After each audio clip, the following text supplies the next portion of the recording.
दसरा रावण दहन पटाखे।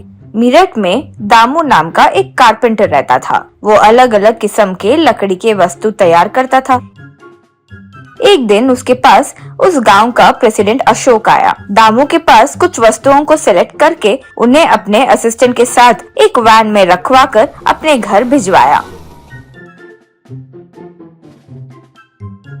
वो देखकर दामू, अशोक भाई अभी फिर इतने सारे वस्तु लेकर गए, बार बार लेकर जा रहे हो, पुराने लिए चीजों के पैसे दो भैया। अशोक, क्यों रे, मुझसे पैसे मांग रहे हो? ऐसे चलेगा तो मुश्किल है तुम्हारे लिए। इस गांव में तुम्हारी दुकान नहीं बचेगी, देख लो। यूं कहा दामू। दुकान के बारे में तो भगवान देख लेगा, अब और उधारी दिया तो मेरी ही ऊपर जाने की स्थिति आ पड़ेगी, समझो। अशोक, पहले वो करो, जाओ जाओ जल्दी से, ताकि मुझे तुम्हारे पैसे भी नहीं चुकाना पड़े। यूं कहा। वो सुनकर वहीं मौजूद दामू की पत्नी गुस्से से, देखो अशोक, ये क्या पागल बातें कर रहे हो? मेरे पति के जाने की बात कर रहे हो? मेरा दिमाग खिसका ना तो एक मारूंगी और तुम्हारी खैर नहीं रहेगी, यूं बोली। तब अशोक, देखो, मैं ज्यादातर लेडीज के साथ फैमिली मैटर्स में इन्वॉल्व नहीं होता, बाय बहन, कहकर चले गया। वो देखकर रीतू गुस्से में वहाँ से चली गई। फिर अगले दिन रीतू अपने मायके जाकर अपने भाई सूर्या को अशोक का किया धरा बताई। वो सुनकर सूर्या, दीदी, जीजा जी के बारे में आप जानते हो ना, आपके बारे में, बच्चों के बारे में सोचते हैं, लेकिन वो अशोक के बारे में मुझ पर छोड़ दो। उसे कैसे सबक सिखाना चाहिए, कैसे वो जीजा जी के रास्ते नहीं आए, मैं अच्छे से जानता हूँ, यूं कहा।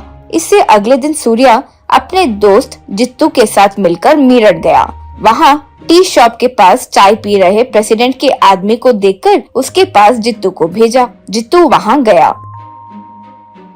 वो भी चाय लेकर प्रेसिडेंट के आदमी से, जित्तू, भैया आप प्रेसिडेंट अशोक के असिस्टेंट हो ना? भाई एक बात कहनी थी, मैं मिनिस्टर के पास रहता हूँ, वो आपके अशोक जी को नेक्स्ट इलेक्शन में एमएलए का टिकट दिलवाने की सोच रहे हैं। ये बात इतने में वो एमएलए है ना सुब्बा राव, उसे पता चल गई। जानते हो वो क्या करने की सोचा? अपने गाँव में कल दसरा पर बड़ा सा रावण का पुतला रखकर मिनिस्टर को बुलाकर, लोगों को बुलाकर गड़बड़ी में वो टिकट लेने का प्लान कर रहा है। यूं कहा तो अशोक का असिस्टेंट बिना कुछ बोले वहाँ से भाग निकला।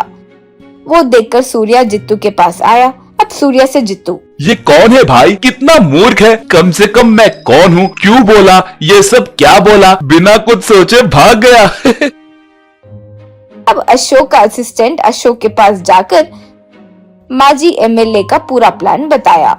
तब अशोक, देखा रे हमारा रेंज, यानी नेक्स्ट एमएलए मैं ही हूँ, उसके बाद मिनिस्टर, उसके बाद सीएम, उसके बाद पीएम, बस और कुछ नहीं चाहिए रे जिंदगी में। अब्बा अब्बा, वैसे ये रावण दहन यानी वो पुतले को जला देंगे ना, पैसे तो बहुत लगेंगे, और हम तो बहुत टाइट चल रहे हैं ना, और हमारे रेंज के हिसाब से बहुत बड़ा सा लगाना होगा, वरना चलेगा नहीं। हमारी जायदाद गिरवी रखकर ये करेंगे रे। ऐसा ना हो तो कोई हमें एक अच्छा आइडिया देकर पैसे कैसे बचाए वो कहने वाला इंसान भी चाहिए। एक काम करो, तुम जाकर वो दामू को बुलाकर लाओ, यूं कहा।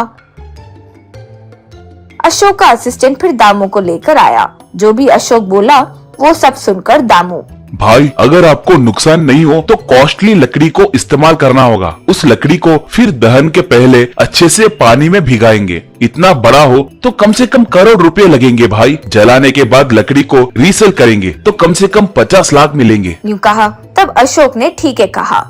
फिर सारी जायदाद गिरवी रखकर दामू को पैसे दिया। फिर दामू बहुत सारे वर्कर्स को बुलाकर कुछ हफ्तों तक मेहनत किया और एक बड़ा सा रावण तैयार किया। फिर रावण को खड़ा किए। फिर पुतले पर कुछ लोग मिलकर पटाखे लगाए।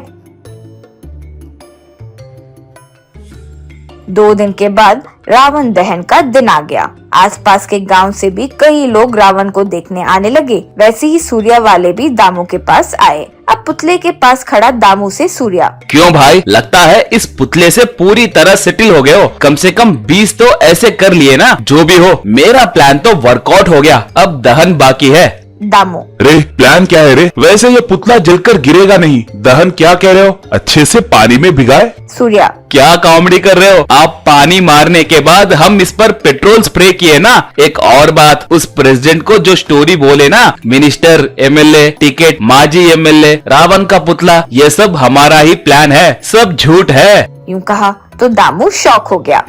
फिर मिनिस्टर के साथ मिलकर एमएलए भी रावण के पास आए। अब मिनिस्टर आग लगी हुई बाण को लिए, वो देखकर सारे लोग तालियां बजाए। फिर मिनिस्टर रावण के खिलौने पर बाण छोड़ा।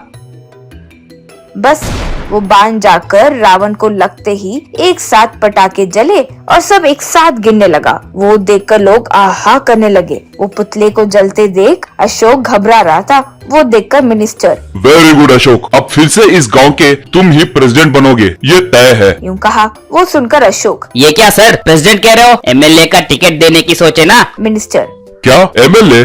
तुम्हारा मुंह शीशे में देखे क्या? तुम्हारे इस गांव में रोड भी ठीक नहीं है, ये पुतला लगाने से एमएलए बन जाओगे? एमएलए इस पुतले को खड़ा करने जितना आसान नहीं है। तुम्हारे बदले वो जो कारपेंटर है ना, जिसने ये बनाए, उसे दे सकते हैं एमएलए का टिकट। जाओ। कहकर चले गया। इससे अशोक रोते हुए बैठ गया। फिर लोग भी चले गए। दामू से अशोक, रे दामू, जलेगा नहीं कहकर अच्छा लकड़ी मंगवाए, कैसे जला रे? यूं पूछा। तब सूर्या, अगर ऐसे बुरे सोच होंगे तो जो भी हो वही होता है सर। बेचारे एमएलए का पोस्ट भी चले गया हाथ से, अब पैसे भी गए। वैसे मुझे शक है कि कहीं आप पर दुश्मनी निकालने आपका असिस्टेंट शायद रॉन्ग इन्फॉर्मेशन दिया। एक बार चेक कर लो ना। कहकर दामू को वहां से लेकर गया। अब शक से अशोक अपने असिस्टेंट को बुलाकर उसे खूब मारा। वो देखकर सूर्या उसके दोस्त हंसने लगे।